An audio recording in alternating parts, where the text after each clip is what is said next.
Lux feels like she woke up one morning, declared pop music too earthy, and decided to spend the next year communing with saints, scholars, and a few ghosts. The opener, Sexo Valencia, announces her new mission, Heaven, Earth, and Back Again. Like it's a weekend getaway she got on credit card points. From there, the album swirls through flamingo confessions, operatic implosions, and genre-agnostic inventions with names that sound like they should be given gold leaf. Rosalia never turns down a good emotional autopsy, but they're conducted with ecclesiastical flair. Despite the cast of orchestras, choirs, and producers, Lux is unmistakably her, messy, experimental, and occasionally unhinged in the most intentional way. It's pop, technically, but the kind made by someone who's decided God, heartbreak, and 13 languages are all worthy instruments. Stay long enough and Lux starts to feel like an album, less like an album and more like a mystic field guide Rosalia left on the altar by accident. This album's fucking amazing. Dating, now we're recording. I want to know all your secrets. It's not much to know. Something about cocaine. What are you drinking there? Me? Pink. Yeah. Pink drink. Is it electrolytes or is it alcohol? Strip and go? Electrolytes, That's what plants crave. creatine, Nice. Good for you. some betaine, some, To pick up on women, do you talk about creatine shits? yeah, Nice. Does it work? not so much. Not really. What you do is you're planning a base, and they know that you work out because you know consistency of creatine shits, right? Yeah. Thank you. Well, I figure we just start over, right? This clusterfucking episode, and 5 minutes in, whatever happens to you, evil, will go from there. Third time's a charm, and yeah. We kind of ruined all the small talk already. That's unfortunate. Sure did. Don't want to talk about it anymore. Nope. Coming up on Verse, Chorus, Verse. There's only so much time in a year. We need to cover a shit ton of music. We're gonna do a small percentage of that today. Hi, everybody. I'm DL. I hope you're well. With me is Rachel, Tropical Fuckstorm Jimmy, Olio. I just figured out why this episode is so fucked. I'll talk about it in a little bit. Is it the Tropical Fuckstorm? No, how are you, Rachel? I'm, great. It's a bit Everything's running real smoothly in my life. Yeah. Hey, if there was ever an episode for everything to go wrong, it's the one before we leave for the finale, right? Yes. Mm-hmm. Better now than at the finale. Yes. Not that that's ever happened before. I would agree.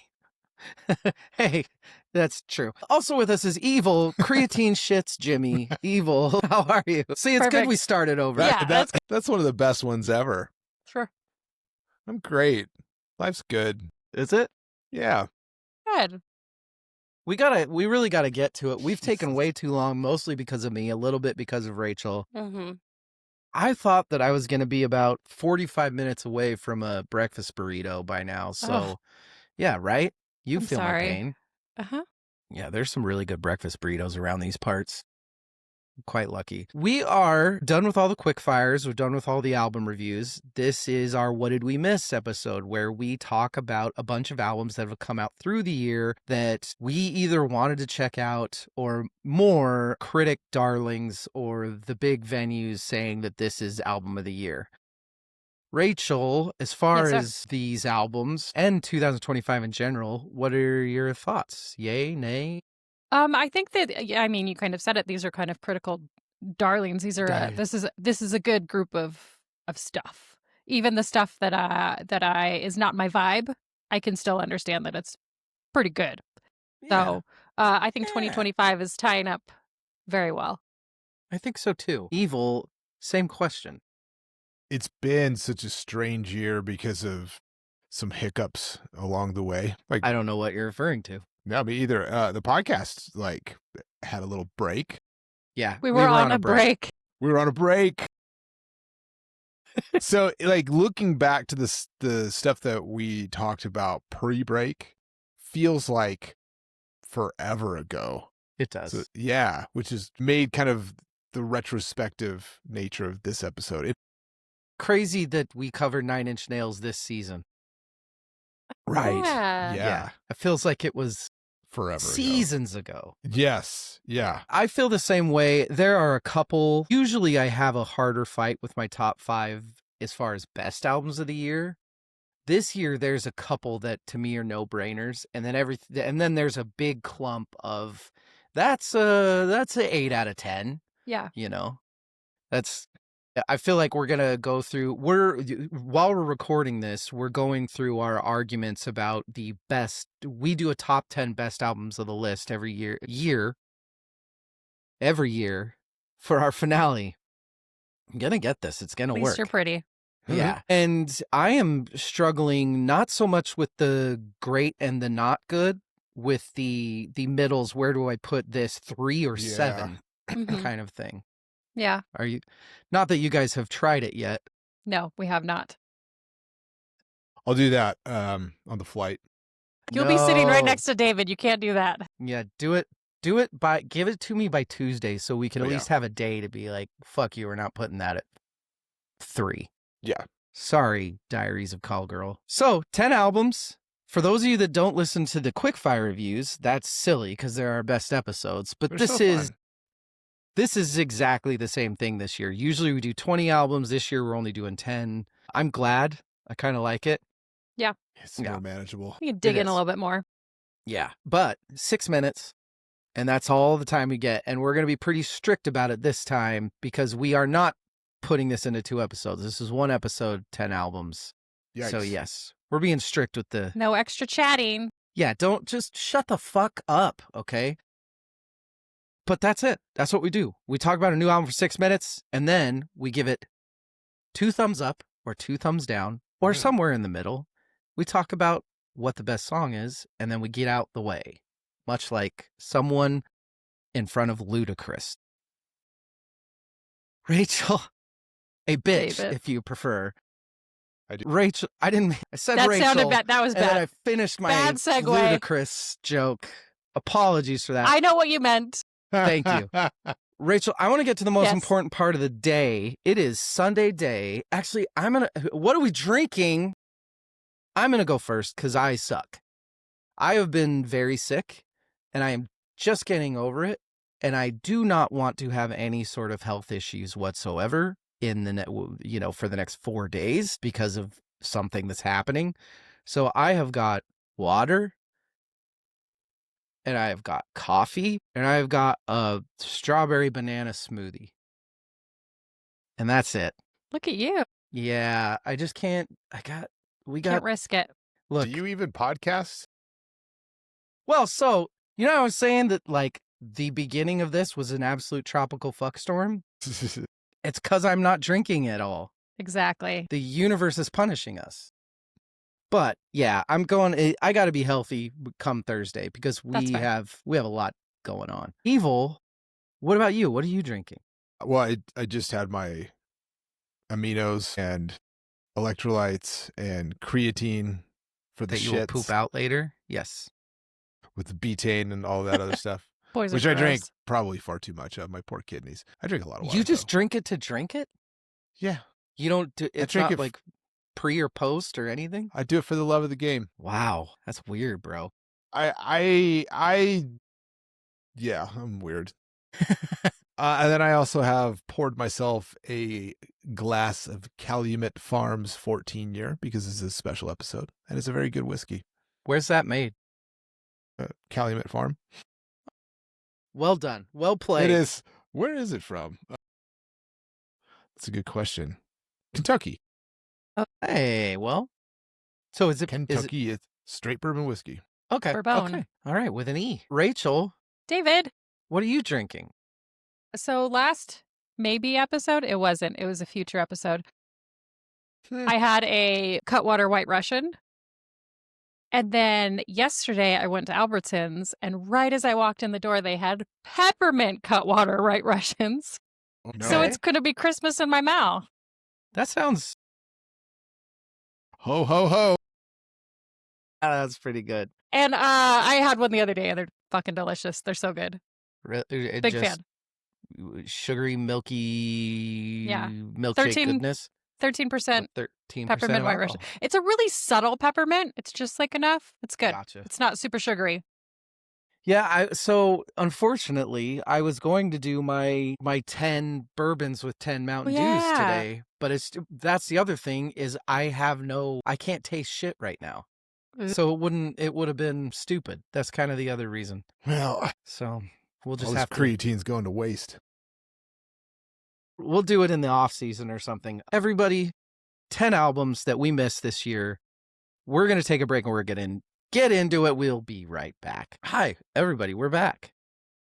The first thing we have to do before we get into these 10 albums is we have to talk about everybody's picks. Rachel, David. what albums do you think will be Evil and I's favorites for this? Okay, so this was a toughie. Because do I go what I think is right for Evil, or do I go basic bitch for Evil? Are those not the same? Well, Yeah. Do you mean like what you think he should like the most? Is that what you mean? what Evil as a character should like the most, or what Evil's heart desires, which He typically goes for the heart desiring thing, I think. Unless it's like fucking, Under Earth or something like that. Under Earth? What? Under Earth. That's your favorite band. Unearth. God I don't damn think that's it. right. Sorry, you didn't have a shirt on today for me to read. Well, that is an Unearth shirt. Does he have other shirts? Guys, this is what happens when I don't drink. I lose all my All of the mojo. wherewithal. I'm not with it. Yeah. The alcohol keeps you together. I'm gonna say Rosalia then. Rosalie is a good pick. Rosalia is a good pick for Evil, I think. It is. She's amazing. David, also a toughie, because there's Wolf Alice, there's Deftones, and then also I feel like your heart might love Rosalia as well. Maybe. So I'm going to go with Wolf Alice. I don't think that's right. Alice. It's We'll not see. a bad pick. It's not a bad pick. It's an extremely interesting album. Mm-hmm. I will go next for my picks, and nothing too crazy at all. Actually, the opposite of crazy. For Rachel, I went with one of her favorite lead vocalists, and Hayley Williams' project that we are covering today. Sounds like there might be some controversy there. I don't know. We'll see. And then for Evil, I picked Mesa, because from this list, I know that he loves Wolf Alice. I don't know where he would be on the Spirit Box stuff. I know he loves Rosalia, but I just, I can't not pick metal when metal's on the list. It's on brand. Yeah. Evil, what about you? You were the difficult one. Actually, you're both difficult. Typically. Never mind. I'm gonna say for you, White Lies, just cause. I do love me some White Lies. I know. And for Rachel, this is a risky pick, but I'm gonna say Wolf Alice, because she did not know anything about Wolf Alice, even though she's been doing a music podcast for 5 years. I don't And remember now- any of that. And having had a chance to listen to Wolf Alice, I'm hoping that she has seen the light. Wow. Okay. Now we got to do which album got the highest score, the most thumbs. If I didn't say it, because I don't remember what I said and didn't say the first time we tried and fucked this whole thing up, we have 2 thumbs up, 2 thumbs down, or anywhere in between to give all these albums. Rachel, I'll let you go last because you went first on the other one. Evil, which album's getting the highest score? Well, to stick with my theme, I'm going to say Wolf Alice. Wolf Alice. Just an all the amazing thumbs. band name, by the way. Very. Such a good band name. I said Mesa. I think Mesa will get the highest score. Rachel? Okay, so I'm going to say Rosalia. That is Also, it's a not a good pick. stupid pick. There's a lot of, even within my scores, there's so many high scores. Like Yeah. there's a lot of good stuff on here. Yes. And There so this is is, kind of yeah. a tough one where it's just like really, they could go a lot of ways. I think. I very much agree. For math's sake, do we allow like 0.75 thumbs? Yeah, That's sure. easy math. Okay. I have It's your that on mine. podcast. You can do whatever Okay. you want. I don't want to make it too okay. Those I are have a easy calculator. numbers. It's fine. He can number. Because I have many that are like I'm actually cusp there. I'm at least about a 5 out of 10 on fast head math, so I think we'll be fine. That's pretty Head good. math. Thanks. That's what she said.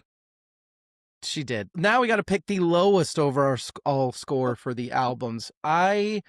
There are a couple in here that I don't see getting great scores. You know what? And you know what I'm not going to do is I'm not going to cheat because I want to change my answer because of one simple sentence that was said already. Yeah. But I'm not going to. I am going to say that White Lies gets the lowest score. Rachel, what do you think? I agree. As I was going through because I did not put this at the top of my notes like I should have, but as I was going through, I think that will have the lowest score. Ruh-roh. Rats indeed. Yeah. What about you, Evil? I'm sticking with the choice that was maybe possibly, spoiler alert, confirmed by the same sentence that you're talking about. Yes, it was. Yeah. And I'm going to say the Hayley Williams album. Hayley Is the Williams. worst? Yeah. Okay. You have a really bad poker face, Rach. Let's get to album number 1. David, I'm so excited. Put 6 minutes on the board. 6 minutes? Well, I got a new phone and the time looks different, so I can't. There it is. 6 minutes, ladies and gentlemen, for Tropical Fuckstorm by Fairyland Codex. Swap that. Fairyland Codex by Tropical Fuckstorm. An interesting and good name. Needle Drop giving it a strong 8 to light 9. Guardian nor Pitchfork reviewed it, which is pretty crazy, I would say. Fuck this new phone, man. Australian supergroup, members of ModCon, High Tension, and the Drones. I only know one of those, so supergroup, I guess. I will say, I've been on Australia has some fucking amazing bands coming out over the last 5 years. Yes. Holy God. Yeah, they do. Yeah, I'd call it, I guess, experimental rock. It's not. Also, they experimented on it. It's kind of cool, crazy things, but Australia is also Tame Impala's from Australia, so. This is supposedly more straightforward writing for them than they have in the past, which is hilarious. Evil's laugh at that kind of says the whole thing, which means I am very curious to go back and listen to past shit in their catalog. Yeah, because this is super warped. It's weird, which I like. It's like, what did I write? The Constellations meets Stan Ridgway with Black Midi and whoever influenced Black Midi. Frank Zappa, I guess. I don't know. It's really dark, lyrically and musically. Yes. Sloppy, sludgy, despondent. It's angry. Even the love songs are not love songs. It's kind of sad shit. I feel good for no bad reason. I feel bad for no good reason. That's a great line. It's not a perfect album. There's sometimes it's so down and weird that it's boring for me. But man, these are hippies fucking doing it. Fuck off big money, get off your phones, go outside shit. And I love it. I love that stuff. Yeah, I thought this was fucking great. Evil? Generally agree. It, in the slower moments, bored me. But the weird, there's no bangers. I can't call them bangers. But the more upbeat experimental stuff is really interesting. It's like psychedelic singer-songwriter surfer rock. I don't know what it is. I've never heard anything quite like them before. It's like when you see a goth in Australia. All day I think about death. Yeah. Shout out to Shane Gillis. Yeah. I mean, I'd heard him before because if you let King Gizzard play and the algorithm starts pulling in stuff, they've toured with them. They're also Aussies, maybe a little on the nose there, but I've heard stuff from them before, but never listened actively, dive in and go through a full album. Generally like it. Also interested to listen to previous stuff. Also interested because I'm not familiar with the bands that the supergroup was assembled from, so I kind of want to hear exactly what are the individual components that this sort of is an amalgamation of. So I want to dive in more. This has me interested. Very much agree. Rach? I got a review for you. Heyo. I had so much time this weekend Woohoo. that I wrote reviews for everyone. Everybody gets a review. Yeah. Ready? Here goes. Listening to rewind. Alcohol already. Listening to Fairyland Cotex is a bit like agreeing to house sit for a friend who says, "Oh, by the way, don't mind the noises in the walls." And you go in expecting mice, and what you get is tropical fuckstorm tunneling through the drywall with power tools and 3-part harmonies. An impressive surprise, though not one I necessarily asked for. As a first-timer to their panic-soaked art, I kept waiting for the moment that I'd get it, like everyone else apparently does. Instead, stepping on the rake left me feeling incredibly melancholy, and the title track had me considering a brief lie-down to stare at the ceiling and consider my life choices. It's all very admirable in an apocalyptic emotional collapse, but make it musical kind of way. But admiration and enjoyment are not always roommates. The thing about this band, aside from the name that sounds like a dare, is that they cram so many sonic horrors and small wilted beauties into each track that by the end I felt both overwhelmed and vaguely scolded. Fairyland Cotex is clearly a work of ambition and vision. I just don't think that vision was meant for me. I feel like that's kind of what they were going for. Yeah. Like, Yeah. exactly what you described. Yeah. It's one of those things where I understand that it's good, but it's not for me. Mhm. Yeah. Yeah. I think we find that a lot nowadays. But Yeah. I really like their stuff. I really like, I think Erica Dunn specifically does a lot of the writing of the more political zenith stuff. But I dig that stuff. Those who take, lick their lips and want more. I like lines like that. I like the dark, evil, silly stuff. But it I don't know, this kind of this new age super weird shit that's this black MIDI-ish kind of shit that's starting to get really big.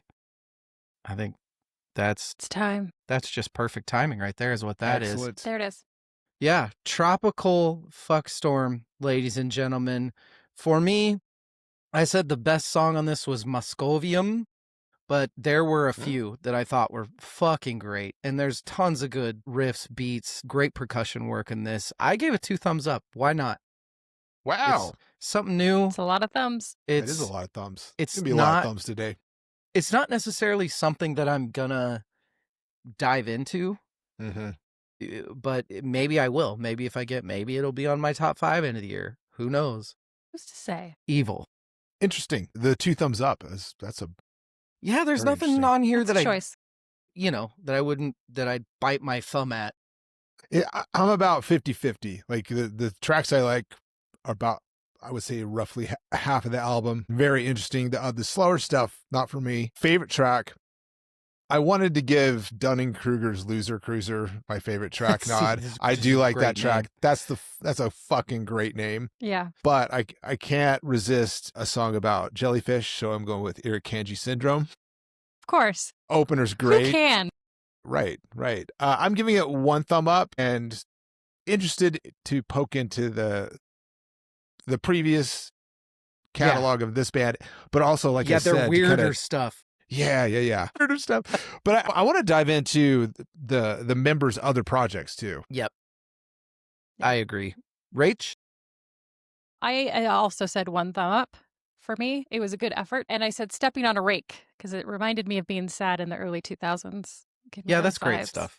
Yeah. I think sometimes for bands like this, it's sometimes when I'm listening to this sort of stuff, it feels like it's so above my pay grade Yeah. that I'm like, who the fuck am I to give these insane musicians that are doing 7-9 bars, Right. fucking no thumbs, you know what I mean? Well, that's why I like the thumbs rating system, because it's like, that's not a rating as did we like it. yeah. Yeah. And it's also, it like depends on how you're feeling when you record that session. Because Yes. sometimes Yes. I'll be in a bad mood for 2 weeks and I'll shit on everything. Thumbs down for everyone. Yeah, you all suck. Go get real jobs. That is Tropical Fuckstorm. Let's go to album number 2. It is The Clearing by Wolf Alice. A Pitchfork giving this a 7.3. Again, no, it's not new enough for them. Needle Drop didn't review it, and Guardian didn't review it, which is kind of shocking to me. Evil, who I know you've been a Wolf Alice fan for a pretty long time. Yeah. What are your thoughts? At least like 10 years, maybe? Yeah. Maybe not quite. We've actually never fully covered them. We talked No. about their last album a little bit in a finale, but that's it. Yeah. This album has a timeless feel to me, and I absolutely love that about it. But I mean, I don't know. They're probably in their late 20s, early 30s at this point. I'm just kind of guessing they the that young? age of them. Yeah, they're young. They started pretty young. So that I love that a band in that sort of age range is making this kind of music. It feels late 70s, early 80s-ish. Very. Right? But also modern at the same time. I was hooked from the first single, which was Bloom Baby Bloom. Super excited for the album. It, I would say, met but probably even eclipsed my expectations for it. Awesome. Really, really enjoy it. Tight. It's tight as It is. This album's tight as fuck. As an album, because I bought the vinyl, it is a fun album just to put on and have playing in the house. It's a perfect vinyl album. Rage? Yeah, review time. Approaching the clearing feels like walking into a room where someone has just rearranged all the furniture. Nothing is wrong exactly, but you spend a few minutes trying to remember where the sofa used to be and whether you actually liked it there. Wolf Alice have built a career out of shape-shifting, grunge, gloss, folk, and this album is yet another iteration of themselves, polished to a shine that sometimes glints and sometimes doesn't. Thorns opens with a kind of cinematic seriousness, all strings and self-interrogation, like they're about to reveal a secret but keep getting distracted by the lighting. Bloom Baby Bloom is livelier, a little unhinged in a fun way, while Passenger Seat settles into a 70s leading, windows down breeziness that seems specifically engineered for an afternoon you don't remember planning. Other moments drift by more gently, pleasant enough but harder to get a grip on.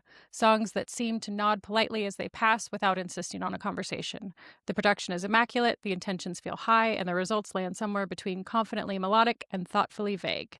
By the time the sofa wraps things up, I'm not sure whether the band has reinvented something or simply rearranged it, but there's an intrigue to the uncertainty, an album that invites a second listen, not because it demands one, but because it sits just on the edge of resonance, like a thought you almost remember. This is really good. Yeah, another listen. I really, really want to. There's a good handful of these where I feel like they need more time than like a listen or two, and I really want to dig in a little bit deeper to them. But I really did like it. So high five, Evil. Yay! I'm so happy. This is one of those albums from one of those bands that it feels like it's way more traditional than other Wolf Alice, but Wolf Alice has kind of reinvented themselves so much that it's hard for me to... Okay, so for Wolf Alice, the Wolf Alice I like, which was prominent in their last album and a couple other albums, is the loungy feel that you do get from this album, but it's a darker, more modern loungy feel. This has a more 70s lounge feel, which is much cooler. It's just not what when you expect something from the band and you don't get it, it just throws you off. Because it's great, but it's not, it wasn't hitting me. It's a lot less digital. I don't know. I think they're still doing different stuff, unique stuff that I love. I think they totally hit the vibe they were going for. There is stuff on here though there's stuff on here that's like Sheryl Crow-y. I'm like, I'm kind of borderline like, whoa, maybe you are getting a little too old and you need to fucking find some edge or something like that, because that stuff threw me off. But it's also, I don't know. This album starts off fucking strong as hell. The song 1 is amazing, and it's a different feel, and you realize that you're kind of in for a ride. And then song 1 through 3, it's just it's amazing. And then it's little flashes of brilliance sprinkled in everywhere else between songs that are just they just don't do it for me. I think this is a great album that I'm not a big fan of. That's how I think that I'd put it. I have still found nothing bad to say about Wolf Alice. I think that they're one of the best British bands out there right now. And this is a little, I want them more Portisheady, and this is a little more like Tranquil Hotel, Arctic Monkeys sort of stuff. Yeah. So that's where I'm at with this album. I'm pretty much, we've got 15 seconds left. Anybody have anything else? Want to shout somebody out? Shout somebody out. Shout out, moms. Love you. Meh. I can shout out my mom. No, you said moms. No, moms. It's like All moms them in moms them. out there. Yeah, Tyler the Creator. Come on. Sorry. Tyler the Jeez. who? Did you even listen to the album? What albums? Evil, best song in Thumbs. You said the album started strong, and I agree. Very. I think it finishes stronger. I do agree that That's the what she middle is the weaker part of the album, but it finishes so fucking strong. If it wasn't for the closer, I would say Safe in the World is my favorite. But the Sofa that was like the second single I think they put out, and it's the fucking album closer, and it's brilliant. And that is It what is I'm really putting as awesome. the best track for me right now. That could change because I'm going to listen to this a lot. Nice. Thumbs? 2. Solid Yeah. thumbs up. Ooh, Duh. it's a lot of thumbs. Yep. Rach, how many thumbs do you have? I have multiple. I gave this album 1.5. I have nothing to 0.5. compare it to, so I think that might affect your grade a little bit because you have an expectation of them and I have none. So I thought it was fantastic. So I gave it a 1.5. And I also said the Sofa. I said It's- chill, It's a great song. lie down, do some drugs. It's great. You kind of hit the nail on the head for what my entire review was this is just, I gave this a thumb.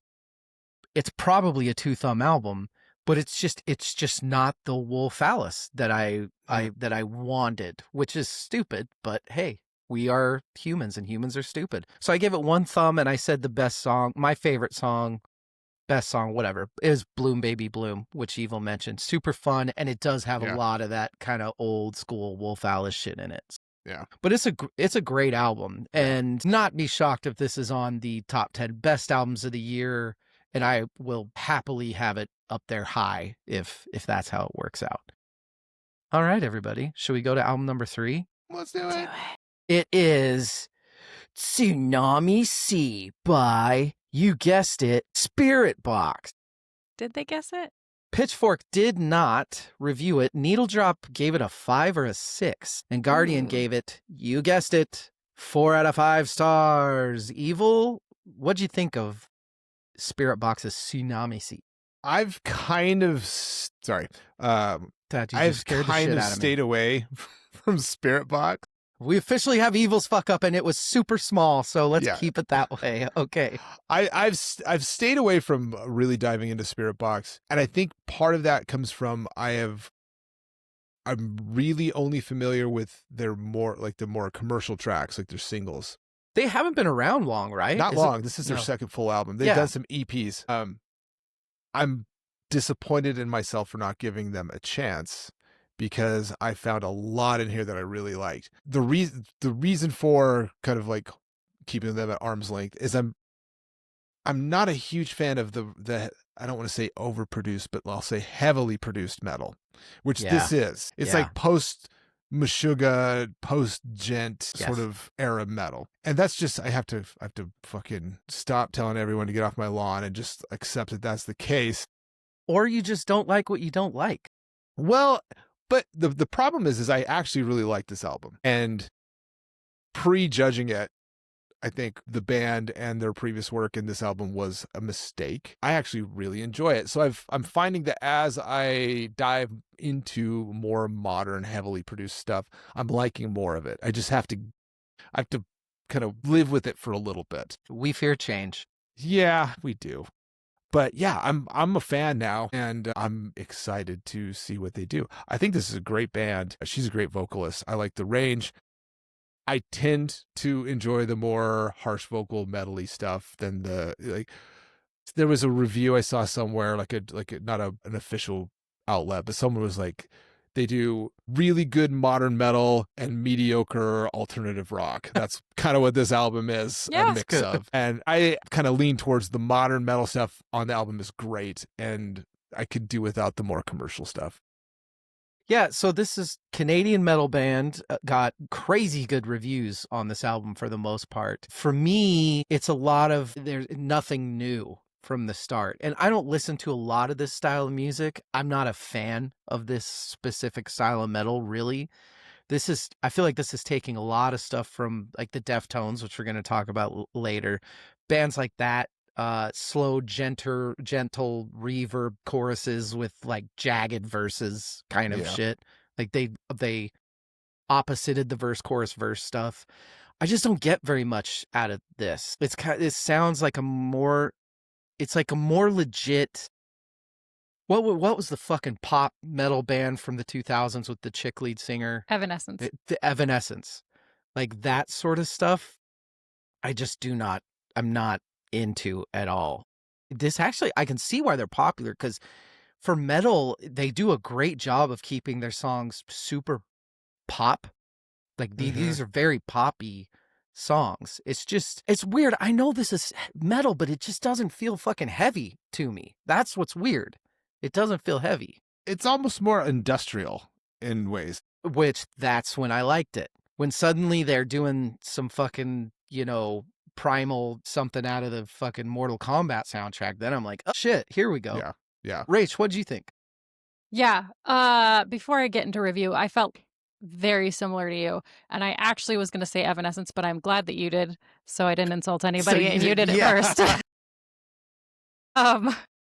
Because on the first listen to this, I was like, meh. And then on the second listen, I was like, this kind of sounds like Amy Lee. Like, I'm kind of okay with it. But anyway, listening to Tsunami Sea feels like being dragged into the ocean by someone who swears they're a strong swimmer, only to discover they've learned everything they know about water safety from YouTube. Spiritbox, whose rise from pandemic-delayed chaos to Grammy-nominated darlings reads like an underdog fable told by a very loud narrator.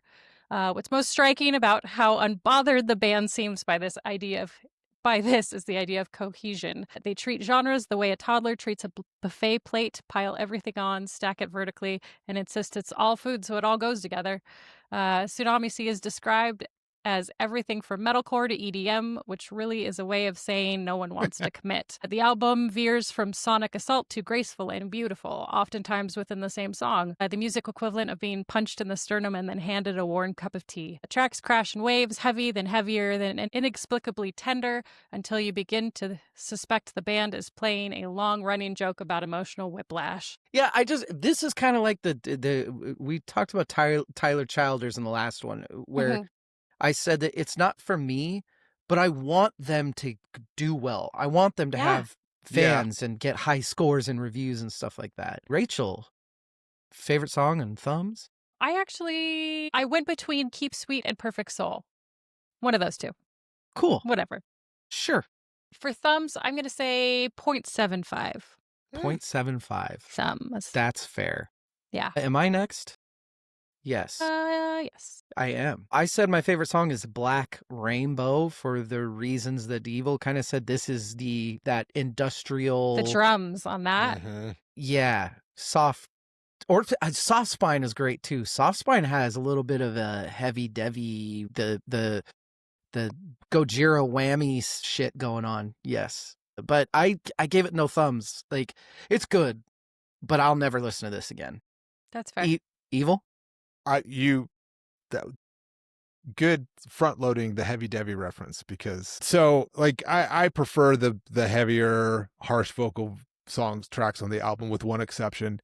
That's Deep End, the closing track, which to me sounds like it could have come from Devin Townsend's Ocean Machine Biomech project from years ago. That's quite the compliment. Yes. However, not my favorite track. My favorite track is Soft Spine, which is more like strapping young lad era Devin Townsend. Yeah. And I fucking love that track. It's fantastic. I'm going to give it 1.5 thumbs. All right. Well, they did okay. See, everybody, we like everything. I'm a fan. I'm on board. I will follow them from now on. I'm not going to keep them at arm's length like I had been. And they're in the family. Let's go to album number 4. Two of us have it as our think it's going to score the lowest, and that is Nightlight by White Lies. This came out about a week ago, maybe 10 days. Something. I got the vinyl yesterday from Europe, and I pre-ordered it. This is their 7th studio album. This is definitely, they're getting older, they're calming down, they're starting to want to have a little more fun in life. I hear a lot more modern influences in this album than I ever have with White Lies. There's a real like new age, almost folky boy genius-y thing behind a couple of these songs, which for me, the huge thing that attracted me so much to White Lies was their dark, these, Drive soundtrack meets The Cure sort of stuff. And this is not that at all. Songs like Going Nowhere, they have really, really great tracks on here that I could listen to over and over again. They're going calmer and longer. And it's now starting to be Chicks stuff dig that, it. yeah.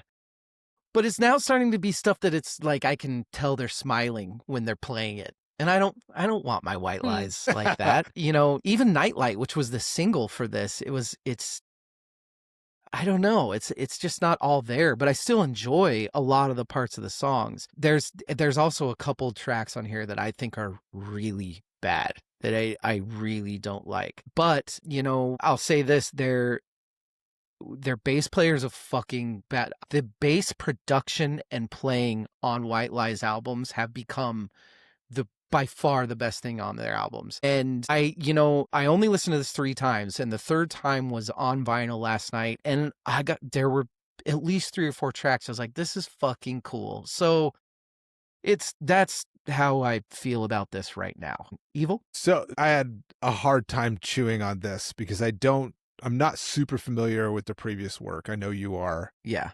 So I'm like, as I'm listening to it, it's very unoffensive to me. It's stuff I can listen to in the background. It's safe. And I kind of found myself craving that because it made me miss listening to the radio. And here's why. We're in this sort of era where it's like, I don't like this, skip. What's next? It's love or hate. It's thumbs up or thumbs down. And there's no longer that, like, force or not, that liminal space where you have to listen to stuff that maybe you're not super into, but it's like a palate cleanser, So I like that this kind of music can exist as a change up to where I'm not super into it, but I like that it's there. Yeah. And so the unoffensive, it's just, I want this in the mix. It's not my favorite. That's how I felt about the whole album. I've been talking all year about them 7 out of 10 albums. Yeah. Yeah. The bass playing is the star. I mean, I was like, the bass player's a motherfucker on this. So that kind of makes me interested in checking out back catalog stuff a little bit more. Well, on this pod, we'll eventually do some sort of White Lies something, because their old stuff is fucking amazing. It feels like nostalgic and cozy to me. Like this is music that would have been on a radio station that I really liked that I just wasn't super into, but I'm glad it's there. Rachel, what'd you think? Yeah, back when like radio stations played a broader mix of stuff. Rachel, how much did you hate it? Let's just go right into the review. White Lies recorded Nightlight, partly in Harry McVeigh's spare room, a space I imagine filled with mismatched mugs and a treadmill that no one has used since 2018. Nearly 20 years into the career, the trio decided to write live and in the round, which sounds ceremonial, but probably just means everyone kept tripping over a cable. The result is an album that wanders confidently through the 1970s to the 20s and whatever decade the Talking Heads existed in cosmically. It opens with Nothing on Me, a short, fast 80s horror movie style burst that arrives like someone sprinting into a room to tell you the house is on fire and then immediately leave. All the best slows the mood, anchored by McPhee's line, I gave the black days too much time and the good days not enough, which feels relatable. Mid-album, Everything is Okay channels Springsteen with piano and some emotional damage, while Going Nowhere gleefully raids David Byrne's closet. Whether that's true or not, Nightlight glows with all the sound of 3 musicians actually enjoying themselves, spare room and all. That's so weird, because that reads like you kind of liked it, but I know you, and I know you did not like this album. I feel like those were insults. Comparing songs to Bruce Springsteen and David Byrne? Those are half insults in my world. Okay, read what you want to read into that. No, but you didn't like it, right? I did not love it, no. Why did they record it in Timothy McVeigh's apartment? That's weird. I have no idea. Nobody thought that was funny. Oh, how? I don't know. That was funny. I was going to make a really off-color joke, but... Yeah. I said the best track, because it is, by far, is Nowhere... Shit, I forgot the name of it. Something about being nowhere. Nowhere else. Going Nowhere. It's funny because you said it was very David Byrne. I thought that was fucking straight out of the Scary Monsters David Bowie era. Yeah, and that song's fucking amazing. I love it. That might end up on my top 5 of the year. But I started it before last night. I was at no thumbs. I am at 1 thumb now. However, it is probably going to end up my least favorite White Lies album. And Evil, what are your thoughts? I was so wrong. It's hard. These are fucking hard, man. Song I picked, and I don't know why this one stuck out to me. It's track 2, All the Best. It's a great song. I like the slow groove, the keys, the horns. This is going to sound hilarious, but I get like late stage Vegas era Elvis vibes in the vocal performance somehow. Yeah. Which, of course, I'm going to like it because of that. And the outro, the guitar was great. I like kind of the build to the outro. That's my favorite song. I'm giving it a thumb, like 1 thumb. Damn straight. Well deserved. White Lies forever. Forever White Lies. That's the name of the... Rachel? I said best song was Everything Is Okay, which I don't know if it's the best song or the worst song. It's one or the other. I didn't like that one. Yeah. I give it a half a thumb, which is See, better that than reads us 0 thumbs. like, okay, not for you sort of thing, maybe. Yeah. Yeah. Okay. Yeah, that's our... I feel you. I feel you, dog. Let's do album number 5.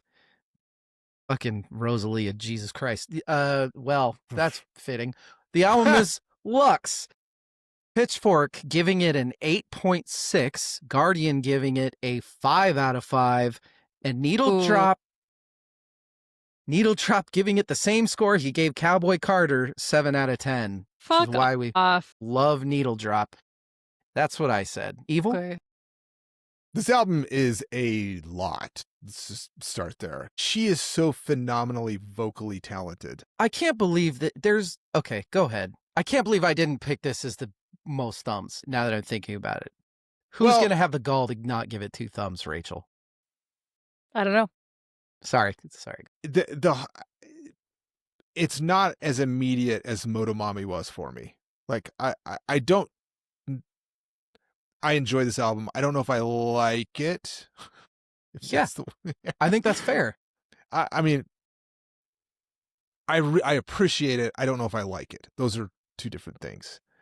I'm not going to not listen to it again, but I also feel like this is an album that is far more deserving of something beyond a quick fire review in terms of like diving into it. It's like, look, none of us listen to Mozart often. Right. That doesn't mean it's not fucking brilliant, you know?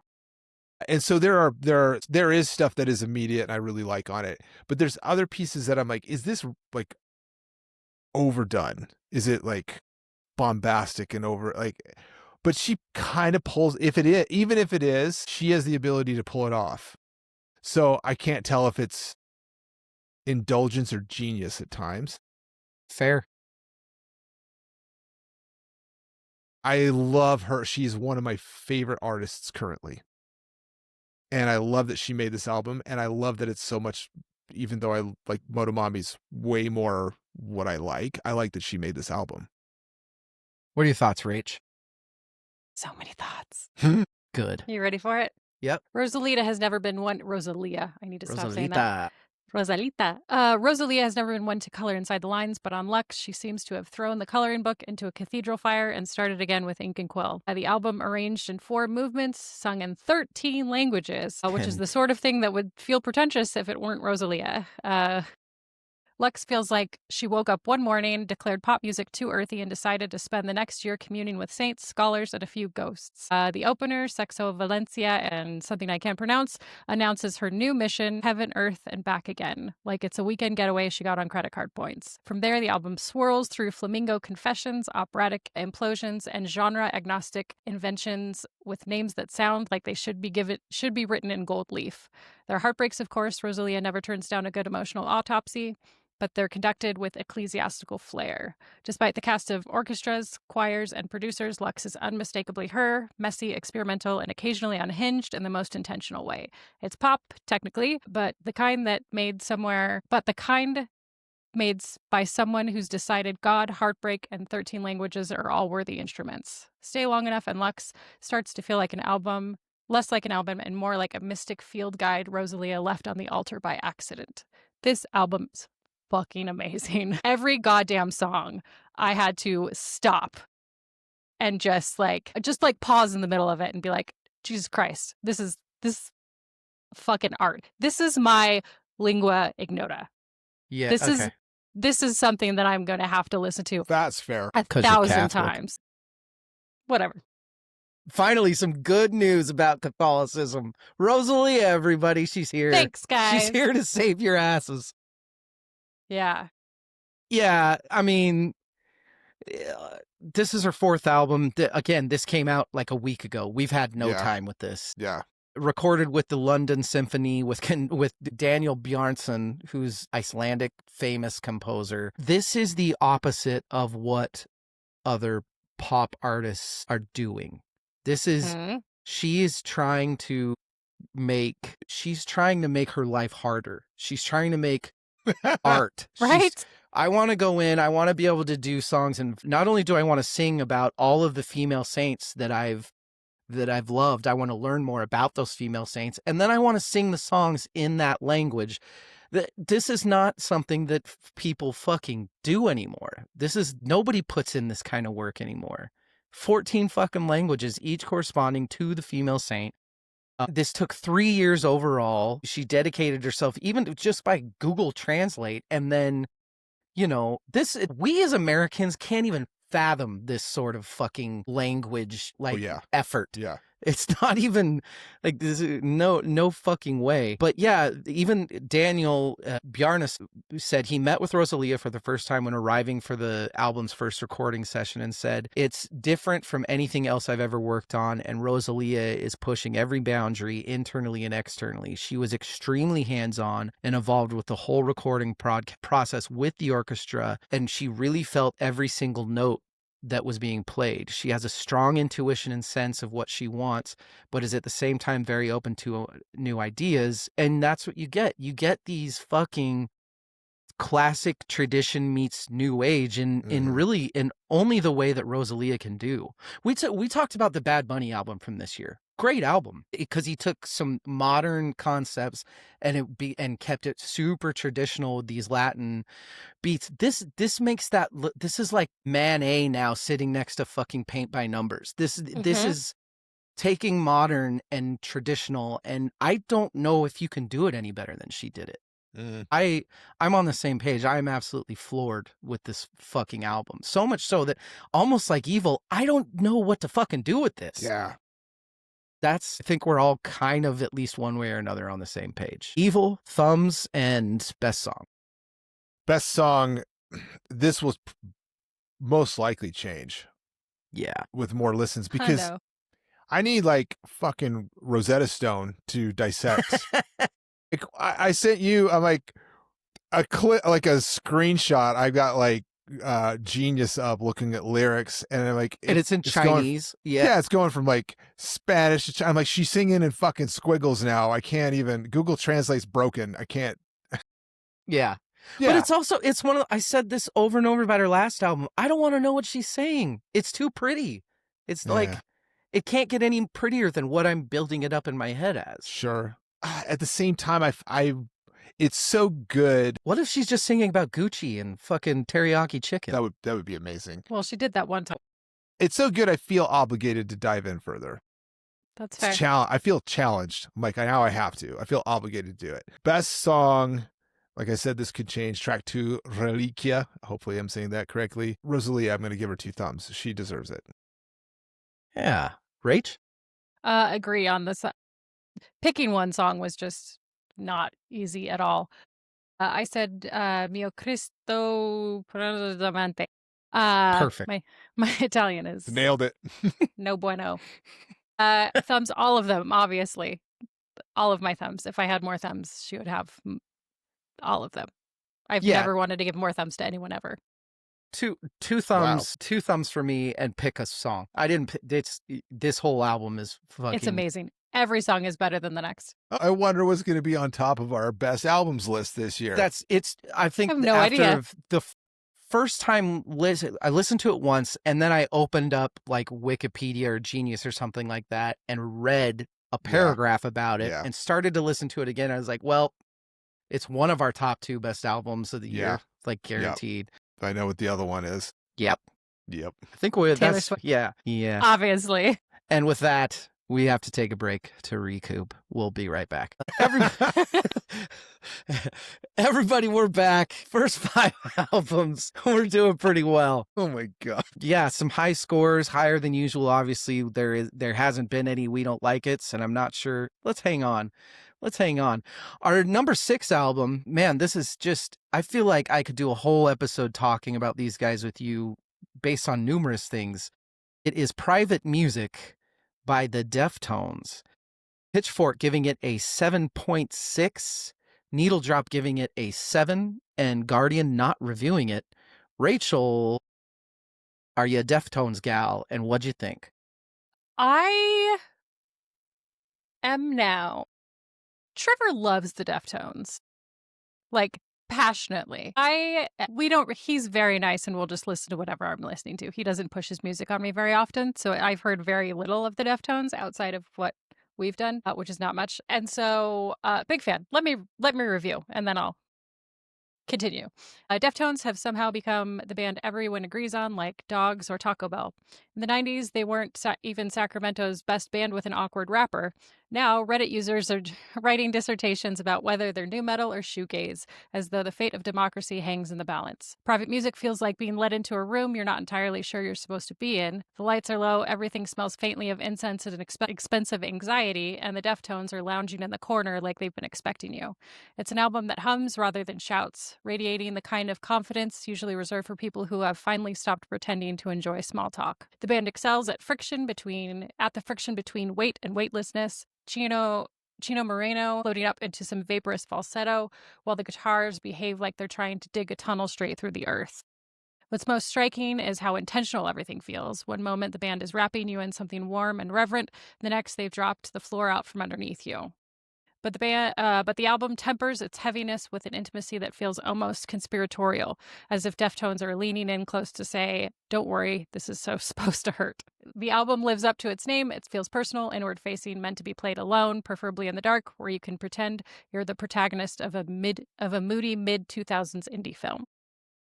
I was a really big fan of this. I made the mistake of saying, "This sounds a lot like Chevelle," to which Trevor said, "No. Chevelle sounds a lot like Deftones," and I was like, That's okay, the correct. my bad. Yes. Which came first? For me, Chevelle came first. But with that in mind, I thought this was great. This was an easy listen, and this is very much, and not in an insulting way, something that's could be very good, like background driving, doing dishes kind of music for me. It's funny. So this will surprise everybody but one person, because I've already talked to him about it. I have now listened to one Deftones album. And it is this album. And in fact, well, here's a good way to start it that everybody's going to love, including Trevor. I've only heard one Chevelle album, and I like the Chevelle album more. This is their 10th studio album. Evil is face palming for those that aren't watching. This is their first album in 15 years.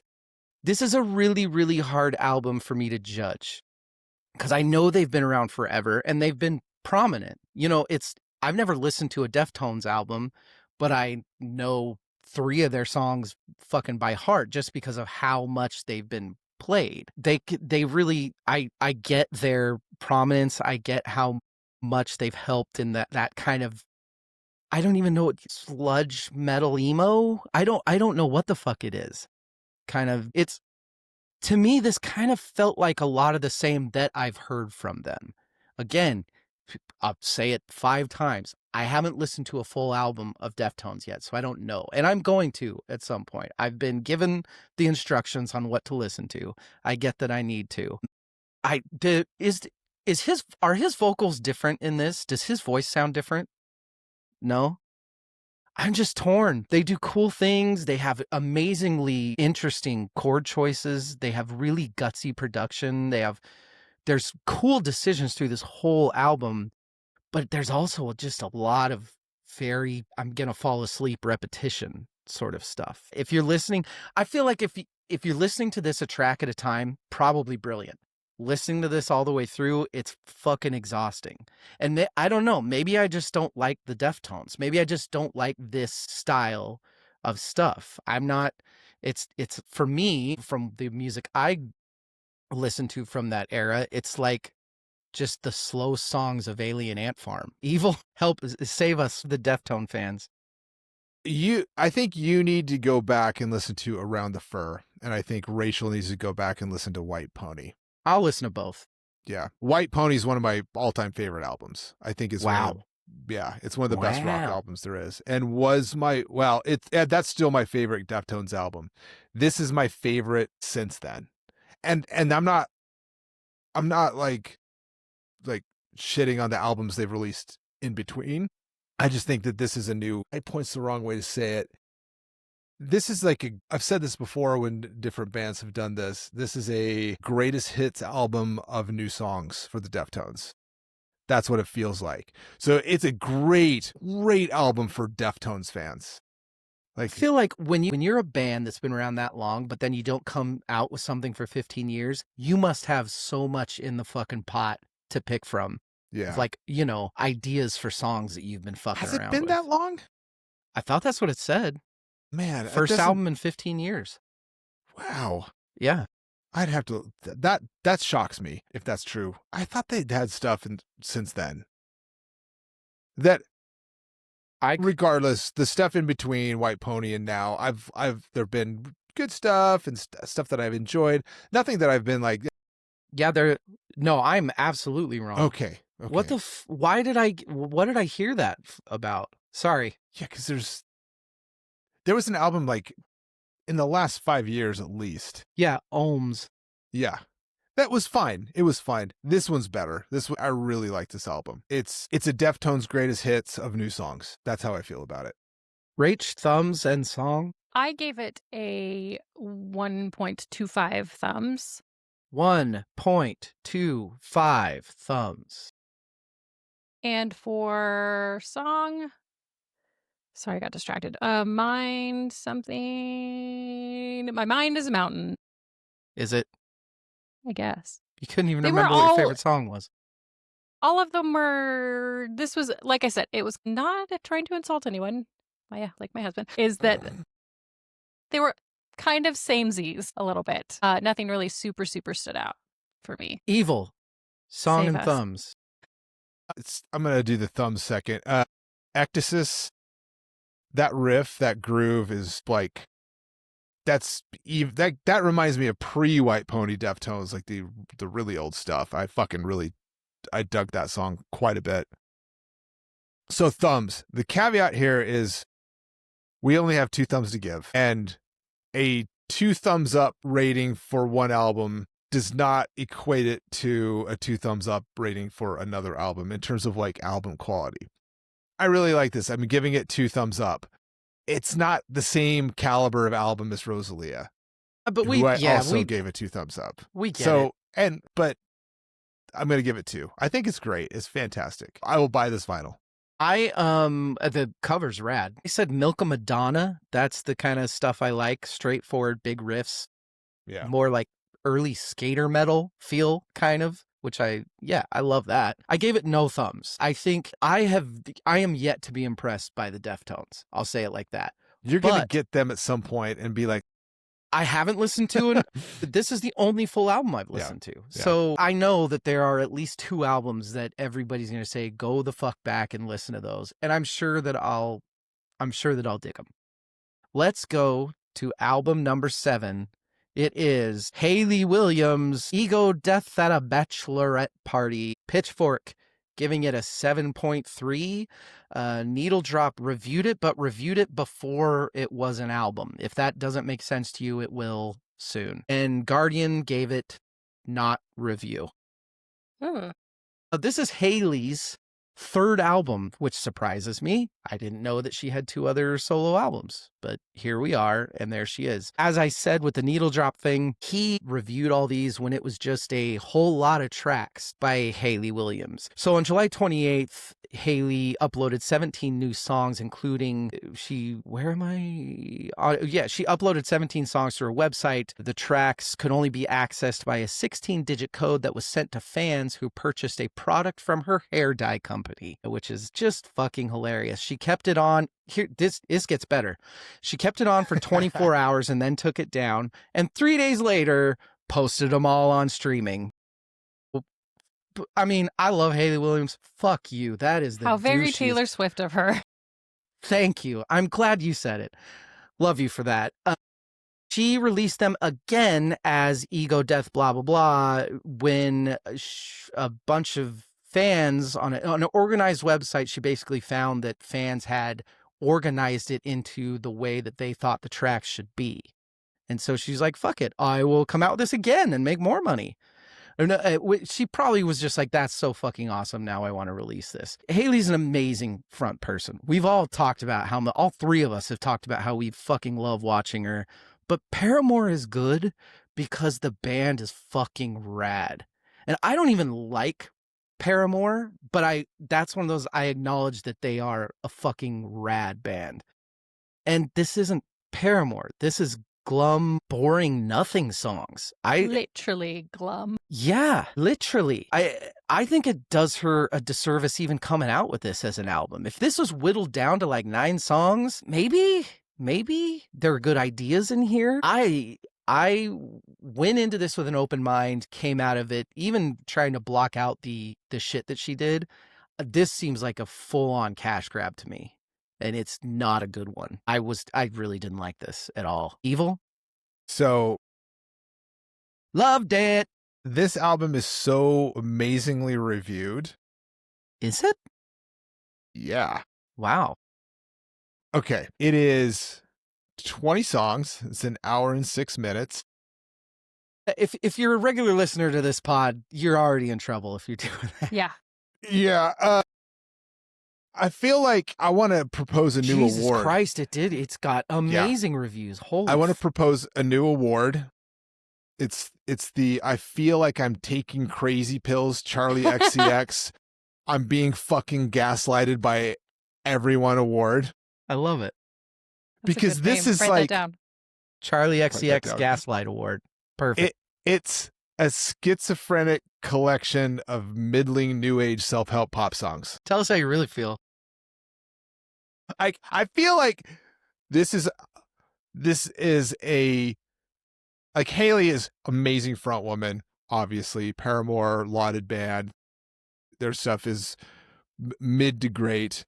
It's like no one decided to tell her that she had bad ideas. Well, and you're also, when you get that big, you are going to have fans that will follow you into whatever fucking tunnel you go into and tell you that it's great. Yeah. Because they probably do. The lyrics are laughable. Their brains don't work. There are some lyrics. Yes. Rach, I want to hear your Preach. thoughts. You are a Hayley Williams, have her behind you, huge fan. I'd have her behind me. I'm going to read you the review, and then I'm going to tell you what my actual opinion is. Okay, if you found yourself at a bachelorette party, the kind that's with sashes, penis-shaped straws, and the faint smell of panic, you'd understand the emotional place Hayley Williams seems to occupy on Ego Death at a Bachelorette Party. It's the rare album that feels like waking up on somebody's Airbnb pull-out couch, wondering where your shoes went and whether you've accidentally processed over a decade of unsolved grief. Williams dropped most of these songs online with the chaotic energy of someone emptying their purse onto the floor and announcing, "Here, you sort it out," which fans, bless them, did. The songs themselves swing from the emotional equivalent of flipping through your camera roll the morning after and discovering both a blurry selfie and someone who might be Dean Winters and a video of yourself crying in a Denny's. On Glum, Williams wonders what in the living hell she's doing, something I too have asked while standing in the line at Walgreens behind a man buying only antifreeze and Tic Tacs. Ego Death isn't a victory lap so much as it is a very long exhale. The sound someone makes when they realize the party's over, the guests are gone, and they're finally free to clean up the half-filled solo cups. This, I don't know how to edit this because all of the songs are the same. Yeah. But I will start out with, I had zero expectations for this. Hayley Williams is amazing. Yes. Hayley Williams outside Paramore, I do not enjoy. I've never enjoyed any of her solo work ever. Interesting. Okay. And so with having very low expectations, I actually liked this. I do think it needs to be cut at least a third of it off to be an album that's digestible because it's a lot. Evil. Thong and Thongs. Sums. I'm not drunk. I haven't drank anything. He's totally sober, folks. I guess Parachute. I guess. Is that what you needed to get the fuck out of there? Yeah. It was. Exact. I don't know. It's a minus one thumb for me. Yeah. I said True Believer. That's a little dark. It is different. It's a little Radioheady. I was actually into that song. But yeah, look, it's an effort, but I probably would have given this -1, but the fucking hair dye by this, that I'm going to put it on streaming, I have to give her 2 thumbs down. That's such a shitty move. You're in timeout, Ailey. Yeah, Yikes. that's just a fucking automatic -1 for That's her as a person and not the music. Are we Kanyeing her now? If she's Kanyeing her album, which is what she did, then Okay. yes. If Kanye were to, Kanye always gets 2 thumbs down from me. So yeah, Rach. All right. I said Merzapine. I don't really know how to pronounce that, but it gave me like kind of PJ Harvey vibes, and I was kind of into that. Okay.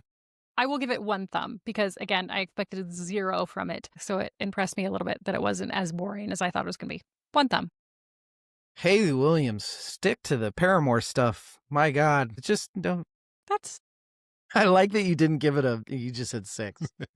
Tell Hallie that her album sucked. Let's go to album number 8. It is The Spin by Mesa. Didn't nobody review this shit? Pitchfork, Needle Drop, or Guardian?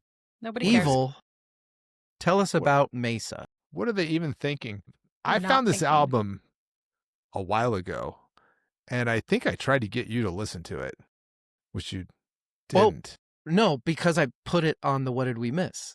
Did you? Yeah, I sometimes I do. If people tell me, hey, listen to this, Got it. sometimes I just put it on the What Did We Miss? It just goes. Yes. Okay. I save it for a later date. Well, that was good of you to do. It didn't grab me immediately.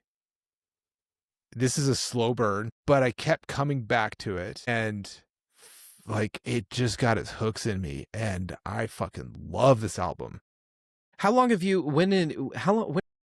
Gosh, it came out. It's a very good question. Came out in April, so you've had a lot of time with it. A lot of time with it. A lot, and I keep coming back to it.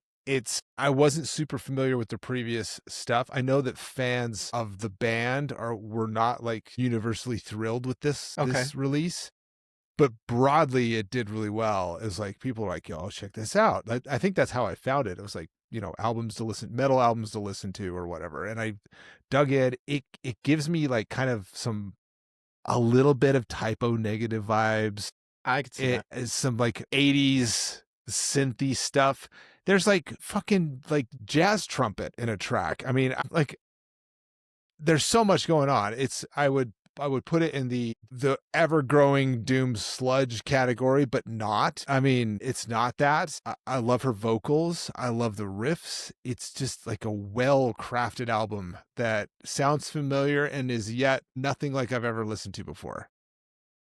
What'd you think, Rach? Let's go to the review. The spin more or less ambushed me, slipping into my headphones like the way a stray cat slips into your house quite confidently and as if it's always lived there. Brian Setzer isn't on this. I've been told Mesa was doom, which I now understand is both accurate and completely useless.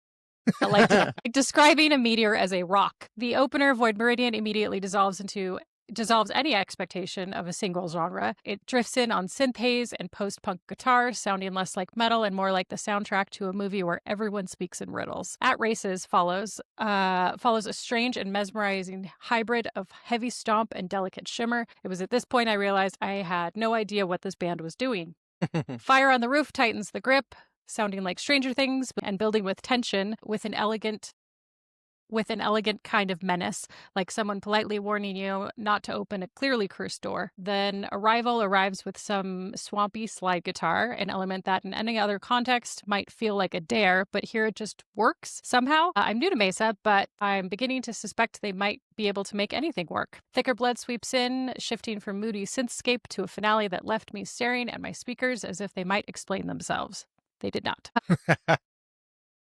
Good, confusing. There's a lot to unpack here. It didn't hate anything on any of these albums, which is very good. And on first listen, I did not love this. On second listen, I was pleasantly surprised by a lot of stuff within each of the songs. Yeah, boy. Well, first off, I really overdid it with the fucking slow sappy metal on this top 10. I think that's the third. Well, I guess the other one isn't so much. This is way more. I didn't know anything about these guys. This is way more complex after first listen. Yeah.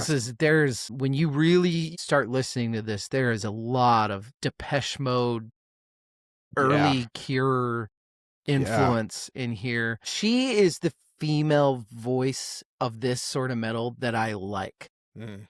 It's not the Evanescence thing. It's like a Stevie Nicks, like a Ann Wilson type of thing. It's when that's with a band like this, I'm into it because this is fucking good. This is really, really good. When doing these kind of episodes, there's a certain feeling that you get when you hear something that you're gonna give thumbs up to, and it doesn't take long. Like you pop an album on and you don't know if you like it or not yet, but you immediately are like, whoa, what? And you kind of immediately know you're going to give it some thumbs. There's just so much, there's so many layers to this album. This is like the girl in the teen movie wearing the glasses. And then you pop it in and she takes her glasses off and you're like, whoa. She was pretty all along. Which is stupid because chicks in glasses are hotter anyway, but you get what I'm trying to say. Oh my God. Good. Amazing. So this is Boo Holy from Teen shit, Wolf. Rachel, you're so hot. Shut your face. Oh God. Evil, best song and thumb. Fire on the Roof from first listen was my favorite. Still is. That's Bloodhound Gang. The Roof is on fire. Damn it. Yeah, going back, that reminded me of something from the Hayley Williams album that I meant to Bloodhound Gang? Yes. Yeah, like, okay. I'll come back to this because I have to say this. Her track, this is going back to Hayley Williams, Discovery Channel. Like she's just ripping fucking Bad Touch from the Bloodhound Gang. Yeah. And then like, I don't even remember that. oh dude, what? Okay. I messaged you. I sent you. I'm like, this is inside baseball. I shouldn't be saying this, but what the fuck is this? And I sent you a screenshot of the Spotify. I'm listening to that. I'm like, what the fuck? I just thought you meant the album. No, that song. I'm like, what is she doing? It's like she tried to take Hurt and Bad Touch and mix them together. Oh. If two things ever did not work. And it's the exact chorus from Bad Touch. Let's do Fuck you it. and, Oh yeah, you and just me, reading baby. it. Ain't Okay. nothing but mammals. All right. Like, okay. Back to the spin. Because we want to spin it the right way. Yeah, I fucking love this album. It's so good. Fire on the Roof, not Our Roof is on Fire. My favorite track. I don't have enough thumbs to give up for this album. This is at least 2 thumbs up for me. Gotcha. I like it. Yeah, I also gave it 2 thumbs up. I think it's fantastic. It's probably not something I'll listen to a lot, but I enjoyed studying it. It was extremely impressive. I said either Fire on the Roof or Reveal. Fire on the Roof speaks to my Darkies love. It's awesome. Rach? I also said Reveal. Love that. And then I gave it 1.5 thumbs. This is very enjoyable. I love that as well. Yeah. That's great. Mesa, you did a good job. We're right proud of you. Fuck all those haters for not reviewing you, the big ones. We did. Idiots. We're all that matters. Let's go to number 9 is Don't Tap the Glass. We know him. Two of us love him. I don't know if Evil loves him or not. We'll find out. Tyler, the Creator, Pitchfork gave this 7.7. Needle Drop gave it a 7 or 8. And Guardian gave it, you guessed it, 4 out of 5 stars. Rachel? Yeah. Listening to Don't Tap the Glass feels like being told politely but firmly, do not touch the expensive aquarium at your dentist office, and then immediately feeling the desire to press your entire face against it. Tyler, the Creator, knows this impulse well. His shortest album yet, a lean 23 minutes and God bless him. change, yes, crackles with the energy of someone who finally said, look, I'm done pretending this is complicated. I'm going to just make something you can dance to. Tyler apparently was struck by childhood memories and Zambian rock LPs with the graphic design sensibility of a child armed with safety scissors. It's charming in the way a kindergarten art project is charming until you learn it is inspired by an entire multi-million-dollar rollout. It's the kind of aesthetic choice that makes you wonder if he generally loves the look or simply enjoys watching adults nod seriously with a glass of cab while discussing something that resembles a craft project completed during snack time. Critics seemed delighted. Metacritic gave them a 77, which is critic speak, as the equivalent of a warm, approving nod. Reviewers praise his fun, his flex, his outrageous shit, and truly, that's the spirit here. Tyler made something quick, silly, sweaty, and joyfully unserious. It's the musical equivalent of shouting, lighten up, to a room full of people who are already dancing, but not wildly enough for his taste. I like that. This is great. I love Tyler, the Creator. Yeah, he's right. Yeah. Okay. This was his ninth studio album, Hawthorne native, Yes. Tyler, the Creator. He has a line in here that says, I don't trust white people with dreadlocks, which is Smart. Good one advice. of my biggest pet peeves. So already on the same wave as him. Ironically, my brother, who's one of the better people I've ever known, had dreadlocks for a long time. Love that guy. He has a ton of writers on this, but he did produce it. He is the main producer on all his own shit, which with pop music, it's hard not to love that because it's so fucking rare these days. Like all of his albums, this one's a little different. It's a little refreshing. It's, to me, Tyler, the Creator is just as much a rock star as he is a hip hop guy. He's out there, and he reminds me a lot of Pharrell in fucking like 2000. He's wearing khakis and skateboarding and shit, while all the people making the same music as him are all dressed and doing the same exact thing. He's in left field wearing fucking Negro League baseball caps and shit like that. And I fucking love it.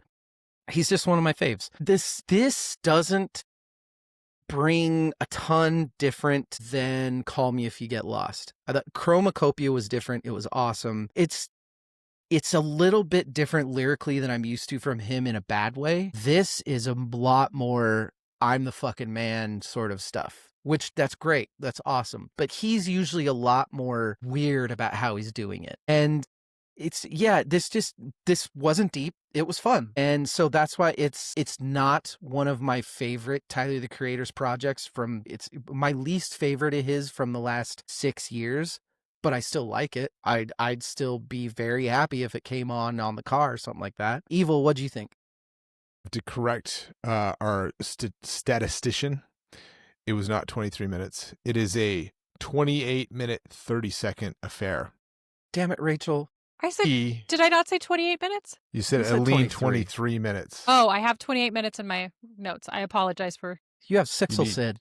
You need to put those, I'm not a hot girl glasses Dyslexia back on. backwards. Lestixia. Anything under a half hour, Love man. it. Love it. Into it. Love it. I was hooked from track one. This is fun. Retro hip hop. I'm a fan of 80s hip hop. Like that's it's great. I'm old. Kill me. Here's one of my biggest issues with hip hop. When I really like it, I want to be able to like celebrate and sing along. I can't sing along to a lot of this. Yep. Yeah. Not in public, at least. Yep. It is fucking fun. Tongue-in-cheek fun, which means it's not going to be great. It's just really good. Fucking down to the cover, like the album cover. It's silly. I love the silliness. It's in the Stanton Triangle. It is for sure in the Stanton Triangle. I dug it. I really like this. What a fun listen. Yeah, it sounds like we're all on the same page. Yeah. It wasn't, It's Noth- not a masterpiece, it's but it's fucking great. nothing wrong with a 7 out of 10, people. Yeah. Yeah. Rach, thumbs, and best song? I gave it a 1.25 thumb. And for best song, because of the exposure, I don't know if you kids are on the Instagram, Sugar on My Tongue is like the most overplayed song in the entire world. And so in my head, that is the best song. Good. I like that. I said Big Poe. Again, going back to the early 2000s stuff, it's very NERD. And Tyler's still doing the growls and he's just different. And I fucking love him. Even though I won't probably listen to much of this besides a couple of tracks, and I still fucking like it. But I didn't give it any thumbs. Because like I said, it's my least favorite album of his, So just probably his comparing it to last. other stuff. And yeah, you might be right. But I just like Tyler, the Creator. Evil? I like both of your guys' song picks. Those are great. I love Big Poe's the intro. Sugar on My Tongue. I mean, come on. Like it has done a great service to all of us who follow Instagram, TikTok, gym baddies. Yeah. But it's not the right answer. The right answer is the title track, Don't Tap That Glass. Tweaking. And it's the fucking breakdown 2/3 of the way in is just, I'm amazing. Like, I love this. So that is my pick. I'm going to give it 1.5 because I really had fun with this, which I think was the point. That was the assignment. Under 30 minutes, fun. He's not trying to create a masterpiece. He's just like, palate cleanser. Let's do an awesome, fun project and then move on to something else. I'm changing I don't like, it just feels gross giving it no thumbs. So I'm going 0.5. It's way better than it is not good. So I can't just go no thumbs. Let's go to our last album of the night, a band that has been around for a while that we have definitely never covered. It is Nostalgia by Mother Mother. This is their 10th studio album. Some Canadians, if you will. Mother Mother is the first band that a kid of mine showed me that I was like, oh, fuck, these guys are fucking good. Yeah, Cecily showed me the album behind me, if you're watching on video, Oh My Heart, which came out in 2008. Long time ago. It's a fucking rad album, and they have a lot of really good shit. They've also had a lot of the same members for a really long time. You know what that means? That means that they're fucking tight. They've got good songwriting. They've got a very big cult following, this band, which probably, if you listen to them, probably not a big shocker there. There is a lot more folky, calmer stuff on here. They're, growing up, I guess, getting older. I still think that it's a lot more interesting than a lot of the folky stuff that comes out, but still really calm. I think this album is good. I think it's extremely mood specific. There's songs like Little Mistake that are great, but there are also, it's kind of like this soft, calm vibe of like chilling. And then all of a sudden you have a song about somebody sticking their finger up your ass. And you're like, wait, what the fuck? What just happened? Which, first, I love that. I love the quirkiness of that, but it really fucking throws off the mood of the album. This band is super quirky, but when the album's like 75% slow, kind of more serious stuff, the quirky really throws it the fuck off. But there's a lot of kind of Beatles accents to this album. They're fucking tight. I just think that they're a refreshing, succinct band, and glad that they're coming out with new shit instead of just touring on old shit. It's not a great album. It's not. But I like them, and I did not like this album. I'll put it that way. Evil? Just under 37 minutes. Once again, a band that understands the assignment. I love that. I had zero exposure to them coming into this. And so I look them up, Canadian band. I start listening. I'm like, oh, this is Timu Rain Maida from Our Lady Peace. But I like the more quirky, upbeat stuff. I do too. The slower, minor key dirges didn't do it for me. Like tracks like Namaste, Little Mistake, first half of Station Wagon kind of lost the plot for me. It feels like there's a lot of like teen movie soundtrack fodder in here. Yeah. Yeah, that's a good. I laughed my whole fucking way through Finger. Like and that was like the turning point to where okay, this I like that. I like Yeah. that they are like, fuck you guys, I'm gonna write a song about a girl putting a finger in my butt. Yes. Why not? I can't tell if they are self-aware and that this is parody, like the quirkiness is parody, or that they really mean it and they're just batshit insane. I would, judging on their collection and watching, like, not seeing them live, but watching them on YouTube and stuff, this is them. This is like, they were flying the LGBTQ flag before it was cool kind of band. You know what I mean? I'm for it. Either way, I'm for it. It's, like I said, largely not my cup. Like, they're more serious stuff, not my cup of tea. But the fun, almost circus music quirkiness, I like that. It's fun. It's entertaining. What'd you think, Rach? Mother's nostalgia arrives like a friend who shows up at your high school reunion looking inexplicably better than they did at graduation, glowing, hydrated, which feels simultaneously familiar and mildly unsettling. At a brisk 36 minutes, the album is compact, like a time capsule shaken, stirred, and cracked open to reveal 20 years of quirks, anxieties, and well-arranged harmonies. It opens with Love to Death, a track that's been incubating since it got leaked on the internet in 2009. Hearing it now feels like rediscovering an old diary entry and realizing with mild horror that you have not changed nearly as much as you had hoped. What makes nostalgia feel special, aside from its refusal to behave, is how generously it shares the mic. Multiple band members get their vocal spotlight, showing us that Mother is more ensemble comedy than a solo act. Lyrically, the album tugs at something tender, like a sibling poking at an old bruise just to check. This was fun. Yeah. Yeah, they're real fucking quirky, but yeah, I got some 60s Beatle vibes in there. There's Absolutely. some weird fucking lyrics, leprechauns, Yeah. and then you can't forget about the finger in the ass. That's just because I was just Why Googling. would you Why would you? I was like looking for videos because I like to watch them perform, and then fingers in the ass? What do you? I had not listened to Finger yet. And so I was listening to it while watching the video, which is even more like visually disturbing on top of the lyrics. So, oh, amazing. To clarify, a video of the song by the band, right? No. Yes, the video from the. Yeah. All right.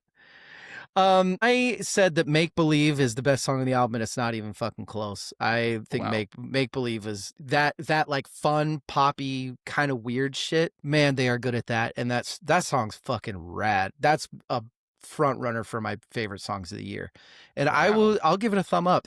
I did not think this was an amazing album, but it was fun, and I think that they're really trying to do shit, which I respect. Evil.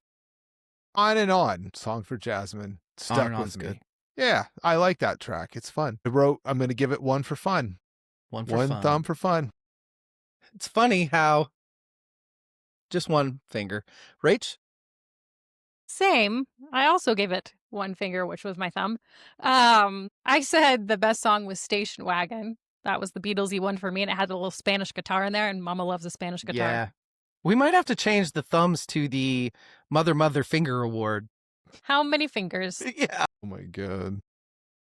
I want this band putting -2 thumbs in my butt. That's taking 2 thumbs out of your butt? They're extracting thumbs. That's 10 albums, everybody. We did it. Are you proud of us? Evil's pick for Rachel was Wolf Alice. My pick for Rachel was Hayley Williams. That is definitely wrong. Was Evil right? That's a solid no. Yeah. Which album is your favorite on it? Yeah, I think Rosalia. Yeah. Hard to beat. Amazing. Yeah. Rachel picked Wolf Alice for me, and Evil picked White Lies. Nope. Okay, so here's the thing. It has to be Rosalia. It has, and it's not even like I wanted to pick Rosalia for everyone, but I thought that seemed like a stupid idea. I don't know if I can't even. I usually like to do favorite on this part and not best. Mm-hmm. Yeah, but I think it's probably my favorite too. Wow. So. Yeah. Evil bitch picked White Lies for, why am I saying it like that? That's fucking stupid. Rachel picked Rosalia for Evil, and I picked Mesa. I actually think this is going to be, I think I might have won this. One of you's right. Was it me? No. Son of a bitch. Yeah. Although Damn pretty it! close. It is messy. That album it's got its hooks in me. We still don't know what to do with the Rosalia album. That's the thing. It's That's fair. confusing. It's so good that it's confusing. It's also so like fresh, and I'm still reeling from it. Whereas the Mess album I've had since April. That's fair. fair. You've had time with it. I said the worst album of the bunch was White Lies. Rachel said it would end up being White Lies as well. And Evil wins, saying it would be Hayley Williams. Hayley Williams gets a -2 Damn. thumbs. I didn't know She's you got would it. hate it so much, David. It's bad. It's really fine. bad. It's fine. Best album, Evil goes with Wolf Alice. Rachel goes with Rosalia. And This is I right. chose, where's What did you my, choose? oh, Mesa is what I picked. I was actually Hmm. very close, as Mesa You did were. get a 5.5, but you can't beat perfect, and Rosalia got a 6. I'm okay with that. Yeah. That I kind of, feel that good feels, about that feels right. That feels Yeah. right. And then Wolf Alice not far behind with a 4.5. That also feels right. I'm I hap- love that album too. Very happy with that. This is some good shit. Yeah, in there's some these. good stuff today. Really good stuff. Yes, we did good. We did good this year when we were here. Damn it. Maybe we should take breaks more often. I agree. No, let's not. Just run ourselves Everybody- ragged. Join us next week for, I don't even remember what it is. Who's to say? Who cares? Who gives a Something. gold jacket, green jacket? Who gives a shit? Evil, Rachel, I'll see you in about 4 days, huh? Oh my gosh. Yeah, you will. Hey, oh. Well, I don't think, have we officially told people what we're doing? I think you kind of hinted at it earlier. Did I? Yeah. Guys, we are all getting on a plane and we are heading to the greatest city in the Yeah. United States Show of my boobs, America. everybody. Mm-hmm. We're going to NOLA, motherfuckers. We're recording in NOLA. Check that out. That's going to be good. Evil, Rachel, thank you. Go have a fun Sunday. Yes. Send me some songs, and then Mm. we love you. Good night and good luck. 5 songs?